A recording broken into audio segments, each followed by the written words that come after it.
When I first bought my land at the edge of a neighborhood, I inherited a small but sturdy private dam my grandfather had built decades ago. It wasn't flashy, but it kept the marshy ground from flooding and transformed the area into fertile fields. That dam had stood through storms, droughts, and time itself, protecting not only my property, but also the sprawling development of million-dollar homes that had popped up years later. Of course, the HOA hated it. They claimed it was ugly, an eyesore that ruined the view for their perfectly manicured subdivision. Week after week, letters showed up in my mailbox. They demanded I take it down, warning that it violated neighborhood standards. I reminded them time and time again that my land wasn't under their HOA jurisdiction. But Karen, the president of the board, didn't take no for an answer. One morning I woke to the rumble of heavy machinery. The HOA had hired a crew without my consent, and within hours they tore down the dam that had stood for over 50 years.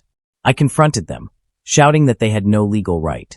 But Karen just smirked and said, "Now our neighborhood can finally breathe without that ugly wall." For a week, they celebrated. Social media posts from HOA members showed them sipping wine by their pristine lawns, mocking the backward farmer who finally lost his pile of rocks. But nature doesn't care about pride. The first heavy rain came, and with it disaster. Without the dam to hold the runoff, water rushed straight toward the subdivision.